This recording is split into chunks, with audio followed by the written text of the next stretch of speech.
So this is my lecture on how to write an essay. And in the first part of the lecture, I'm going to focus on the elements of essay structure. You'll need this handout, which I gave out at the beginning of the term, the handout titled Writing Essays, which will look at some significant quotations from this handout, as well as the exercises at the back. Now, the first part of essay structure I want to discuss is the thesis statement. In essay assignments, you're given a topic and you're expected to transform that topic into an argument. The point of your essay is to persuade your reader of something. So how do you devise an argument? First, you need to brainstorm on the topic and jot down notes. Read and reread the text you're writing on. Underline or highlight important quotations from that text. Consult a dictionary if you're uncertain about any of the words in the essay topic. Once you've decided on your argument, you need to lay out the main point of the argument in your thesis statement. The thesis statement is a single sentence that is both argumentative and unifying. It makes an argument and it unifies, sums up the entire essay. The thesis statement must also be specific. If the thesis statement is in any way unclear, then the essay will fall apart.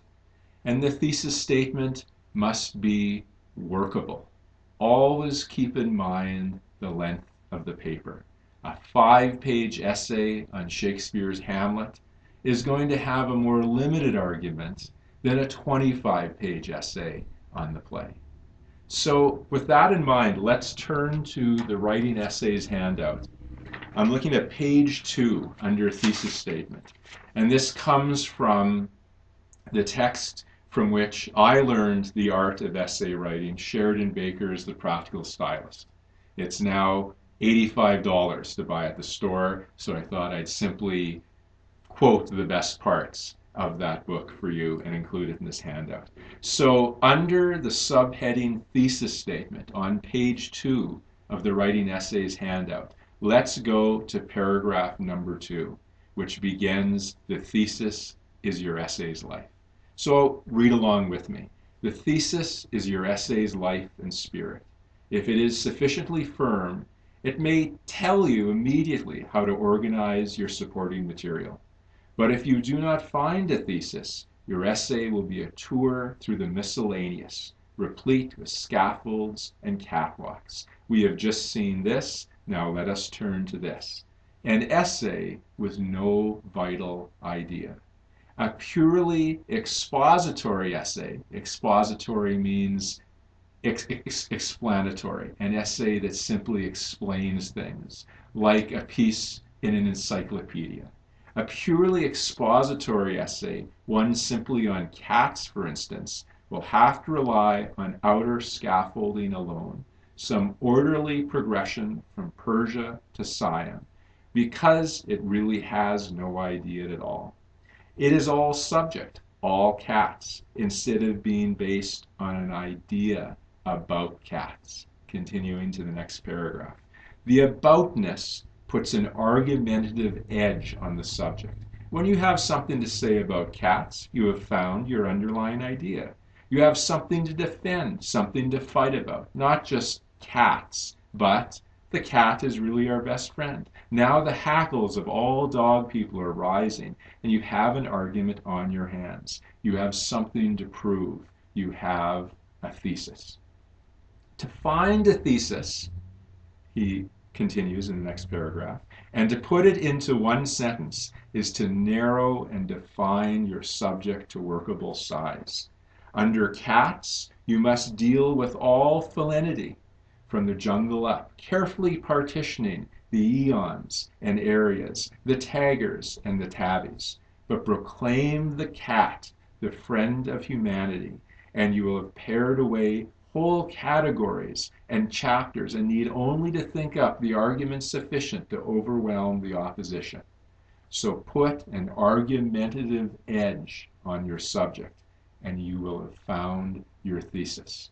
Now you might be asking yourself, how does that apply to an essay on a literary topic like Shakespeare's King Lear or Shakespeare's Hamlet or Highway's Red Sisters? Well, turn over the page in our handout. Turn to page number 3. And here's an excellent explanation by Sheridan Baker of how you can transfer and adapt the principles that he just laid out to literary subjects. And the paragraph begins as follows. Literary subjects take an argumentative edge almost by nature. You simply assert what the essential point of a poem or play seems to be. And here's a really great thesis statement. Hamlet, referring to the play by Shakespeare, Hamlet is essentially about a world that has lost its values. You assume that your readers are in search of clarity, that you have a loyal opposition consisting of the interested but uninformed. You have given your subject its edge. You have limited and organized it at a single stroke. Pick an argument then, and you will automatically be defining and narrowing your subject, and all the partitions that you don't need will fold up. Instead of dealing with things, objects, and pieces of subjects, you will be dealing with an idea and its consequences. One of my students at FNU, who I've enjoyed teaching in a number of courses, Kaylee Swenson, said this: the thesis statement is the brain of your essay. And that's a very accurate and eloquent metaphor to describe what the thesis statement is. When I was writing essays at the university level as an undergrad, I would spend nearly a day on my thesis statements, because the thesis statement is the single most important sentence in your essay. If you have a good thesis statement, the essay will come together.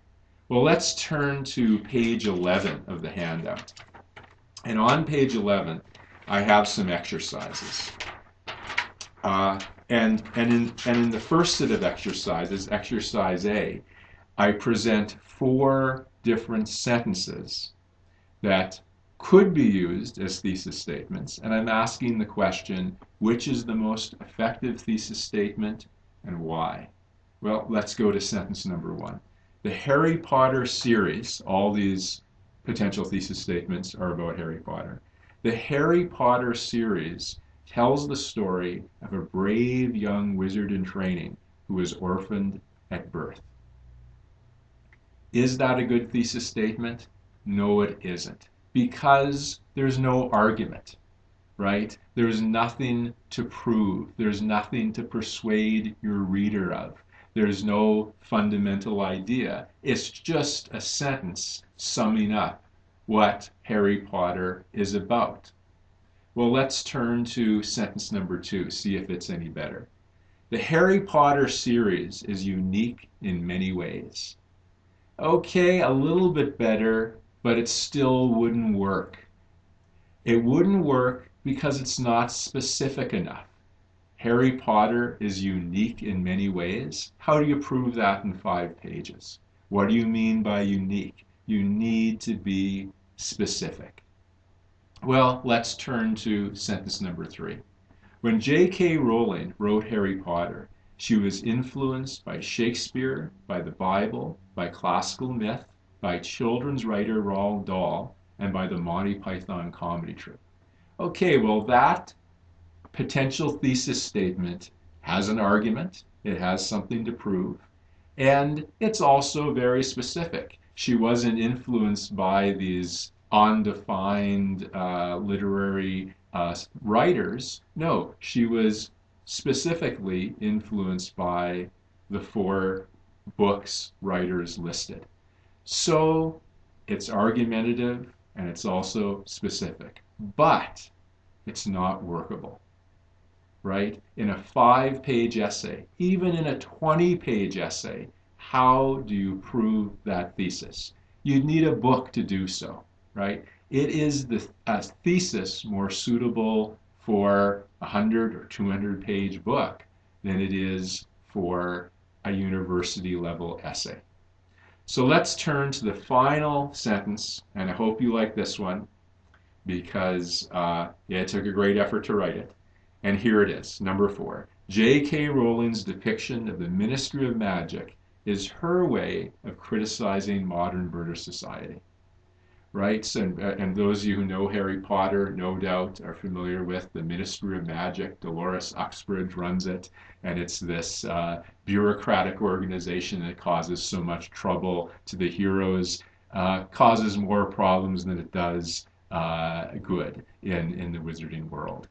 And that's what I decided to focus on in writing this thesis statement. So it's not about the whole story, it's about one part of the story. Thus, it's workable, right? And it has an argument. It's not just saying that there's this thing called the Ministry of Magic in the Harry Potter story, and I find it really interesting, and Dolores Uxbridge is an annoying but fascinating character. It makes an argument. What was J.K. Rowling doing when she came up with the Ministry of Magic? She was using it as a way to critique modern bureaucracy, right? 20th century, 21st century bureaucracy, and the mistakes that bureaucracy often make, and the lack of respect that bureaucracy can have for the individual. So I think that's a pretty strong thesis statement. I could get a good 4 to 5 page essay out of thesis statement number 4. Well, let's leave thesis statements for a moment and turn to introductory paragraphs. In short papers, like the ones you will be writing as an undergrad, the thesis statement will be found in your opening introductory paragraph. In most cases, it's a good idea to put your thesis statement in the last sentence of your opening paragraph. That's where the thesis statement belongs, the last sentence of your opening paragraph. Well, let's turn now to page number 3 under the subheading introductory paragraph, again from the handout on writing essays. And I will read to you what Sheridan Baker has to say about introductory paragraphs. He writes, "Your beginning paragraph should contain your main idea and present it to best advantage.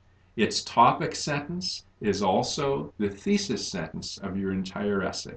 The clearest and most emphatic place for your thesis sentence is at the end, not at the beginning of the introductory paragraph.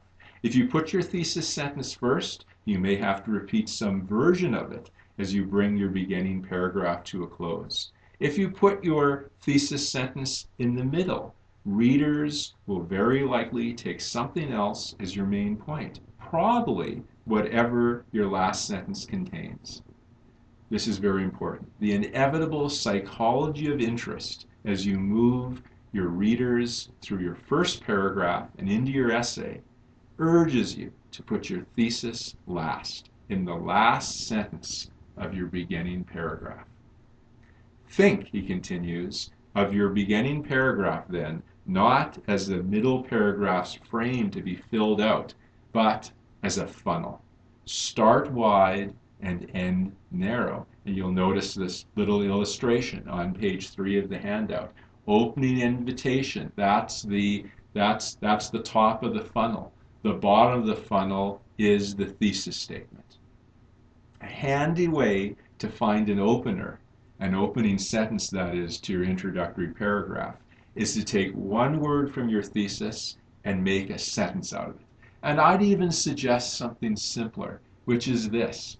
For your opening sentence of your introductory paragraph of an essay, whether it's an essay for this class or English 100 or Indig 104, Indig 100, Sociology 100, the best strategy is simply to restate the topic of the essay in the opening sentence of your introductory paragraph. It's always a problem. It's a problem for many writers, including me. How do you start the essay? What do you write first? And then what I'm suggesting is, in that opening sentence, Just restate the topic that you're writing on. Okay, well, Baker continues. He says, say something about it, your topic, and you're well on your way to your thesis, 3 or 4 sentences later. Your opening line, in other words, should look forward to your thesis, should be something to engage interest easily, something to which most readers would assent, would agree with, without a rise of blood pressure. Well, let's just turn over to page number 4, and here's an example of an introductory paragraph. The introductory paragraph of a first-year English essay on the following topic: forms of learning in Charles Dickens' novel, Great Expectations. And in fact, this paragraph that we're about to go over was written by me. It was written by me when I was 19 years old. I think this was the second essay I wrote for English 100. And it was a challenge. It was a great challenge. I spent hours and hours crafting this introductory paragraph. And I think I gave up several times. But after giving up for, an hour, 2 hours, what did I do? I went back to the computer screen and kept working on it. The fruit of my labors is before you right now. And I will go over this paragraph, the paragraph I wrote at age 19 for this about this novel by Charles Dickens. A 450-page novel, by the way. Well, here's how I started it.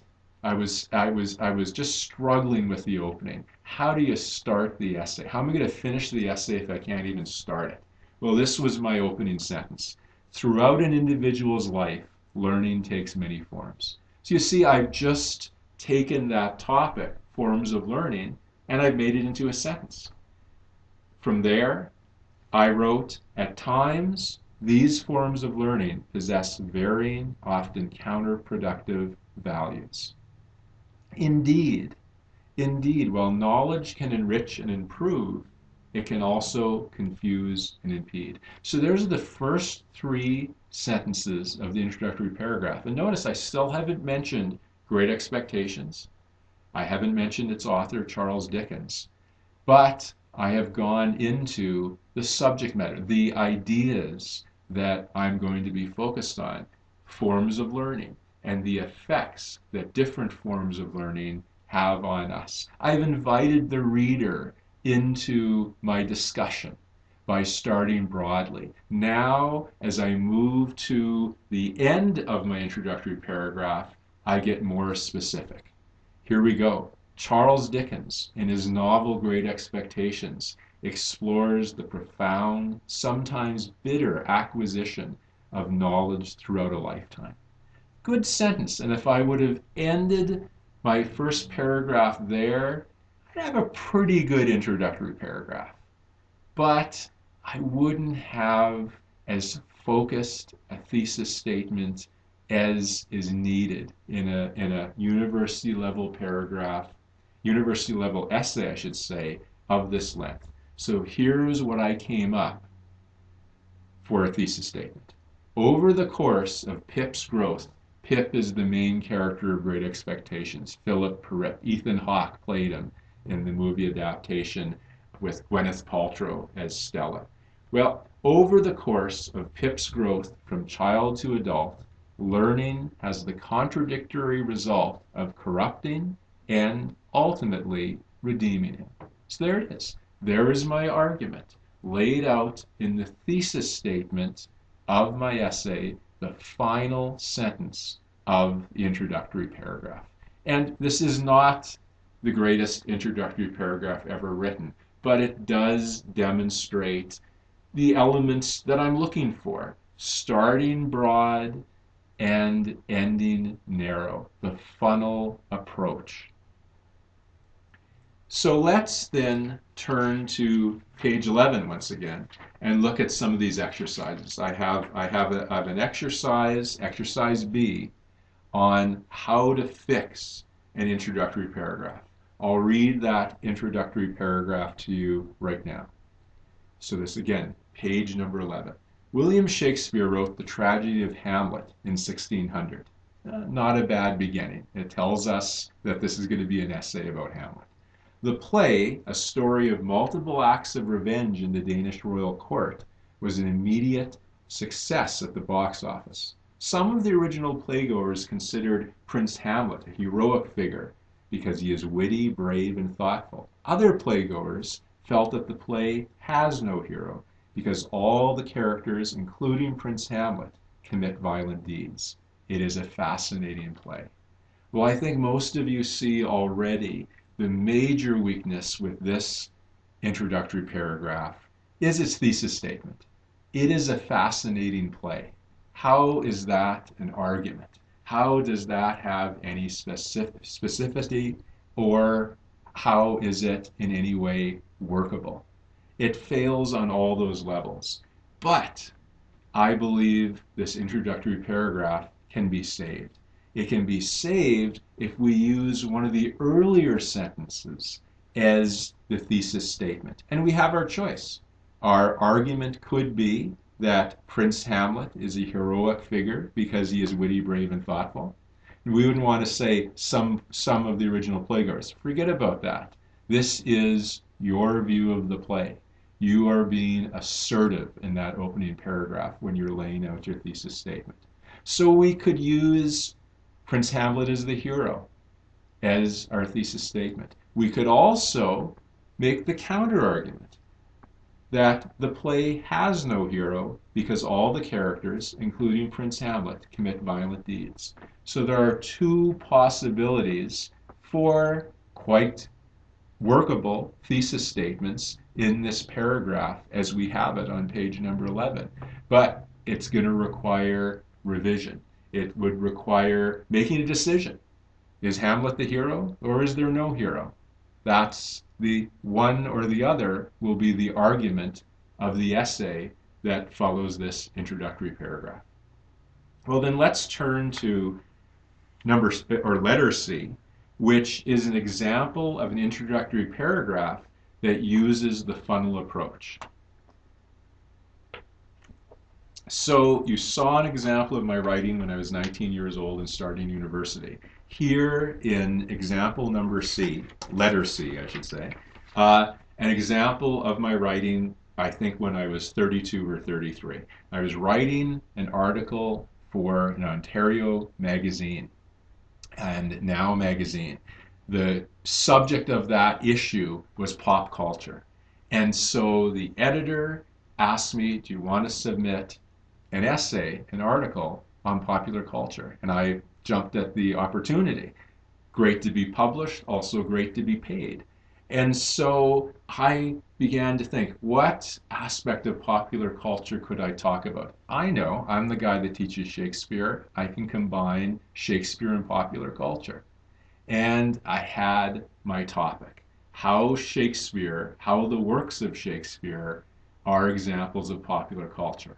My next dilemma was how to start this article.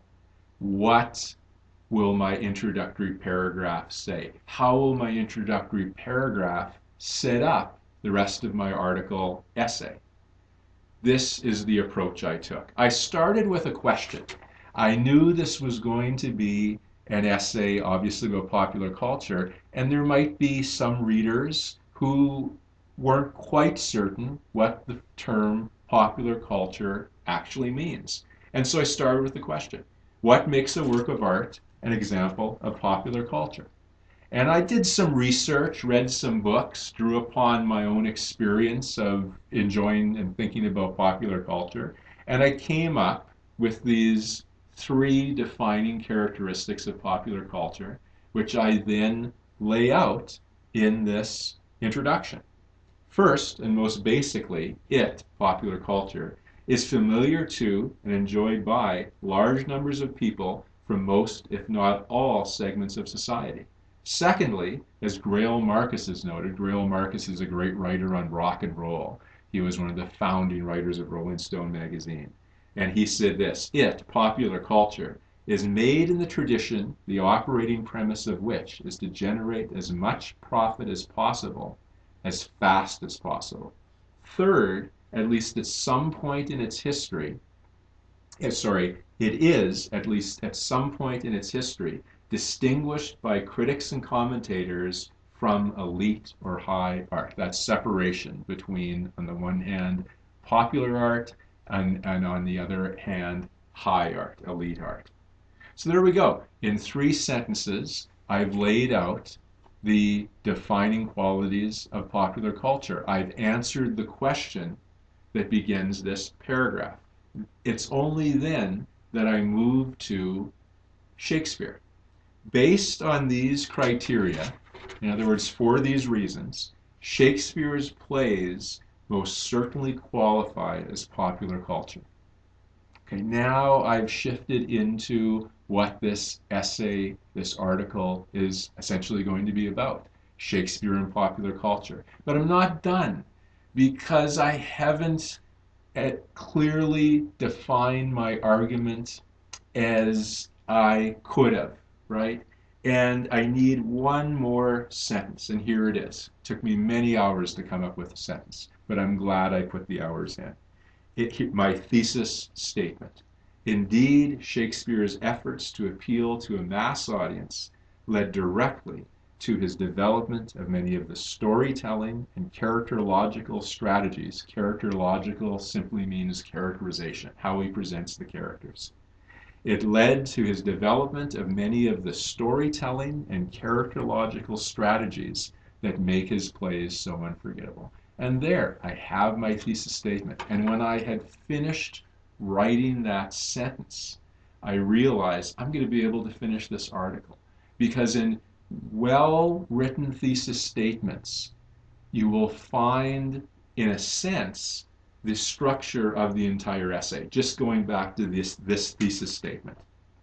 What would I next talk about? I have my introduction written. What do I write about in my first middle paragraph? Well, it's right here in the thesis statement. I would write about, and I did write about, Shakespeare's attempts to appeal to a mass audience. After a few paragraphs on that part of my larger thesis, then I turned to the storytelling techniques and how they were related to Shakespeare being a creator of popular art. After a few paragraphs on storytelling techniques, I turned to the characterological strategies. And I got a few pages on that. The article was done, I got paid, I got published, and it was really all about me putting in the time in this introductory paragraph and this thesis statement, the last sentence of the introductory paragraph. So that's introductory paragraphs. And I'll return to that in the second half of today's lecture. But next, I want to talk about middle paragraphs, sometimes referred to as body paragraphs. So each of the middle paragraphs of your essay needs to have a topic sentence. We've talked about topic sentences a great deal in this class. The topic sentence is the first sentence of a paragraph, and it sums up the main point of that paragraph. Like the thesis statement, each topic sentence must be argumentative and specific. If the paragraph can't be summed up in a single sentence, then it lacks unity, and it needs to be divided into shorter paragraphs. Well, when you move from one middle paragraph to the next, you must be sure to use what are called transitions. Transitions allow the reader to appreciate how one paragraph fits into the whole essay. Well, let's now turn to page number 4 of the Writing Essays handout. And on page number 4, Sheridan Baker has written about middle paragraphs, expanding on some of the things that I've just said. So middle of the page, read along with me, middle paragraphs. The middle paragraph is the standard paragraph, Baker writes, a little essay in itself, with its own little beginning and little end. Its beginning, its topic sentence, should carry forward the argument of the whole essay as projected in the thesis sentence. Very important point. But it must also declare its allegiance to the paragraphs before and after it. Each topic sentence must somehow hook onto the paragraph above it, must include some word or phrase to ease the reader's path, a transition. And here are some tips from Baker how to create transitions from one paragraph to the next. Number one, you may simply repeat a word from the sentence that ended the paragraph just above. We'll look at some examples of this strategy when we turn to the sample essays. Number two, you may bring down a thought generally developed or left slightly hanging in the air. Smith's idea is different. Might be a tremendously economical topic sentence with automatic transitions. Let's say you're writing an economics essay and you have a paragraph about Karl Marx, the founder of communism. And so you've explained Karl Marx's economic theory. And the next part of the essay, you're going to turn to Adam Smith, who lived in the same century as Karl Marx, a very different approach to economics. How do you create a transition between the Marx paragraph and the Adam Smith paragraph? There it is. Topic sentence for the paragraph on Adam Smith. Smith's idea is different. Well, here's the third and final strategy for transitions that Baker suggests. You may get from one paragraph to the next by the usual stepping stones, these words that I've underlined. But, however, nevertheless, therefore, indeed, and of course. One brief transitional touch in your topic sentence is usually sufficient. So check out use those words. Use those words at the beginning of the paragraphs, and you'll find it creates writing that flows, writing that is smooth, writing where you have a definite sense how each paragraph is related to the one before it and the one after it. Just skipping down to the final point he makes about middle paragraphs, paragraph 3. He says, make your middle paragraphs full and well developed, with plenty of details, examples, and full explanations, or you will end up with a skeleton paper with very little meat on its bones. And I would say, I'm often asked the question, how long should a middle body paragraph be in an essay? And I think you run into more problems by having a middle paragraph that is too brief than having one that is quite long meaning 8 to 9 sentences. If you're starting out as a writer, probably want to look at roughly 5-sentence paragraphs. And then as you gain more confidence, you'll make those paragraphs longer. But you want to avoid the 3-sentence paragraph. The 3-sentence paragraph isn't going to work in a university essay. How do you prove the topic sentence of that paragraph if the paragraph has only 2 other sentences, right? It's not going to work. So keep in mind this wonderful metaphor that Baker uses. If you don't support the topic sentence of your paragraph with details, examples, and full explanations, it will be the equivalent of a skeleton with very little meat on the bones. So those are middle paragraphs, body paragraphs. Next, I want to turn to the closing paragraph. And that begins at the bottom of page 4 of our handout and continues on page 5. Before I read it to you, and in fact, I think this summary by Sheridan Baker is the best explanation I have ever encountered on closing paragraphs. It helped me when I was a student. It helps me even now. But before I read it to you, I just want to make one point. I've talked about the steps of writing. Sketch it, write it, revise it. Well, I'll say this about where the closing paragraph fits in the steps of composing an essay. I suggest that you leave the writing of your closing paragraph to after you revise the essay. So you've written all of it except the closing paragraph. Then, instead of writing that closing paragraph, you go back to the beginning, you revise the essay from the introductory paragraph through all the middle paragraphs, and then finally, when all the revising is done, you write that closing paragraph. It makes things easier. It's a more efficient way.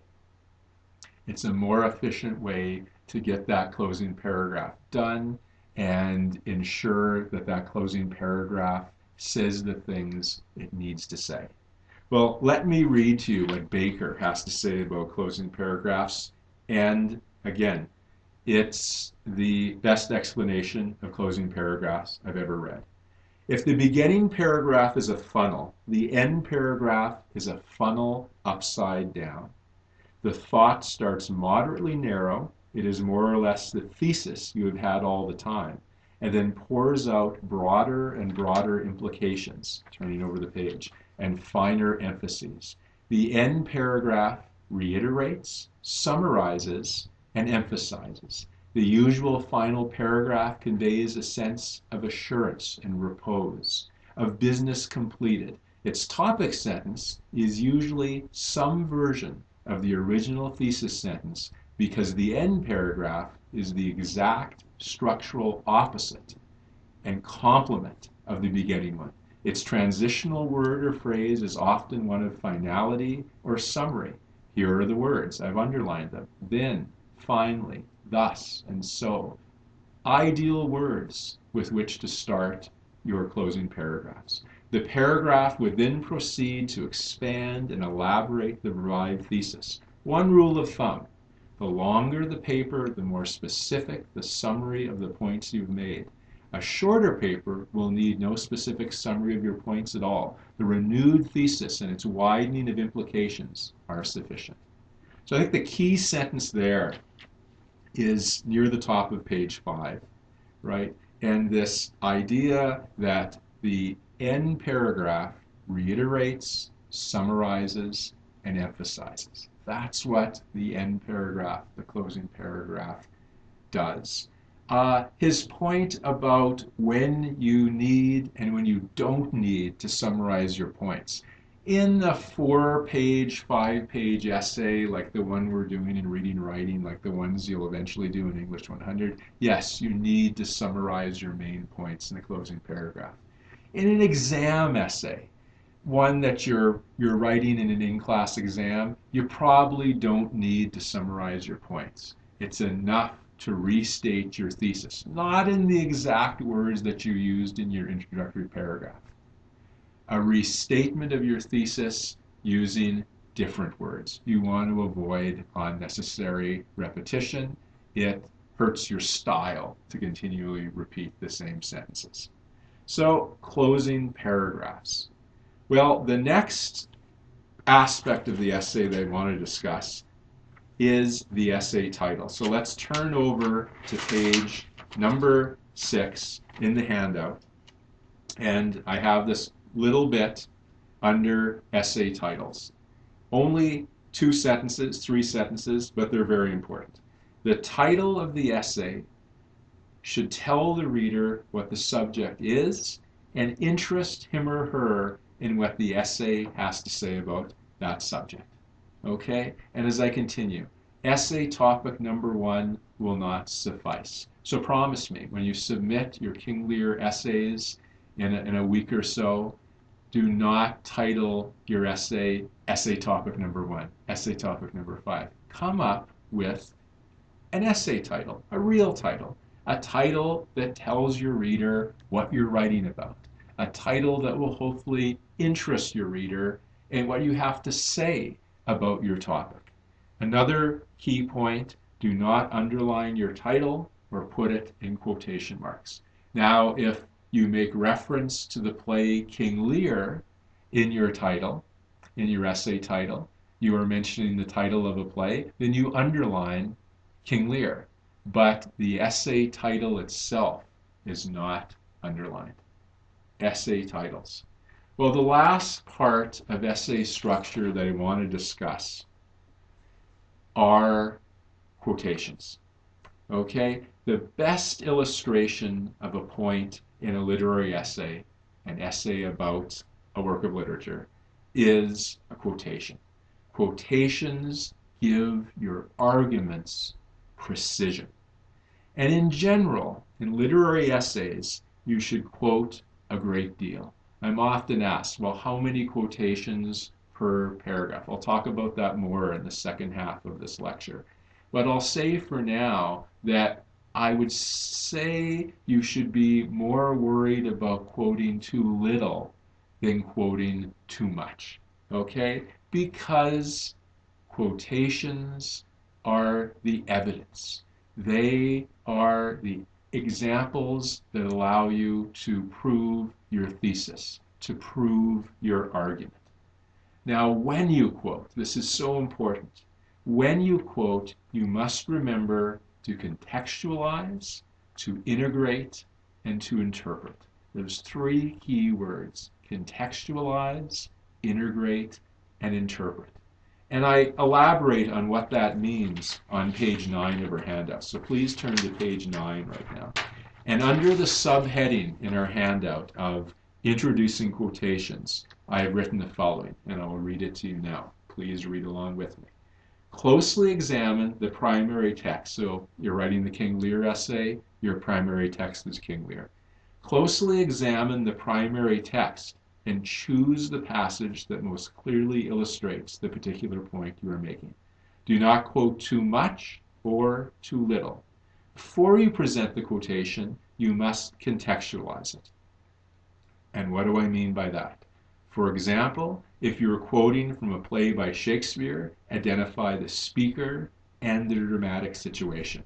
Okay, that's what it means to contextualize. At what point in the play is this statement being made? Who is making the statement? Who is being spoken to?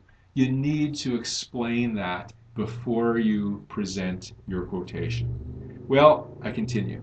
Integrate the grammar of your quotation into the grammar of your sentences.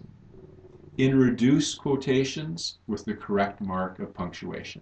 And so, generally speaking, what will come before a quotation? Either a comma or a colon. We've talked about in this class before when you did your close reading.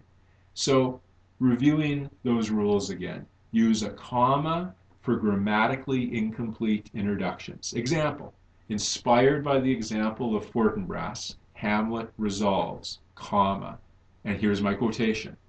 Oh, from this time forth, my thoughts be bloody or be nothing worth. And you see in parentheses, I've written 4:65-66. That means Act 4, Scene 4, lines 65 to 66. When we're quoting from Shakespeare, we don't note the page number. Instead, we note act, scene, and lines. So this is how we do it if what precedes the quotation is not a full sentence. It's just a phrase. Hamlet resolves. Couldn't stand alone as its own sentence. Therefore, we wouldn't put a colon after it. We'd put a comma. On the other hand, you use a colon to separate your own grammatically complete introductions or statements from quotations. Another example, using a quotation from Hamlet. After the players exit the stage, Hamlet expresses his profound self-disgust. Colon. Couldn't put a comma there because the clause Hamlet expresses his profound disgust could stand alone as its own sentence. And therefore, it is followed by a colon. And here we have the quotation. Oh, what a rogue and peasant slave am I. End quotation. In parentheses, I've noted the act number, Act 2. I've noted the scene number, Scene 2. And I've noted the line number, 377. And then I put my second parentheses, and finally the end punctuation, the period. So there we go. Contextualize your quotations, integrate your quotations properly. Finally, interpret your quotations. Keep in mind, just following along on page 9, keep in mind that language is open to interpretation. You must explain how you're interpreting the quotation you choose and how that quotation is related to your overall argument. Interpretation. So, in other words, don't just copy the quotation down and assume your point has been made. That is the biggest mistake to make when presenting your evidence, when presenting your quotations. Again, don't just copy it down assuming the point has been made. Introduce it. And in introducing it, I mean contextualize the quotation, integrate it properly, and if it's a significant enough quotation, you need to interpret it. A friend of mine who is an education prof points out the following, which is so true, that you've gone to all the work to find your quotation. In APA papers, quotations are often referred to as references. You've gone to all that work, but it's for nothing if when you present the quotation in your essay, you don't explain it, you don't interpret it, you don't show how it is related to your overall argument. That's so important when it comes to using quotations, when it comes to presenting your evidence, when it comes to backing up your thesis statements. So we will pause there, and in the second half of this lecture, I will go over the 2 sample essays that are found at the back of our Writing Essays handout.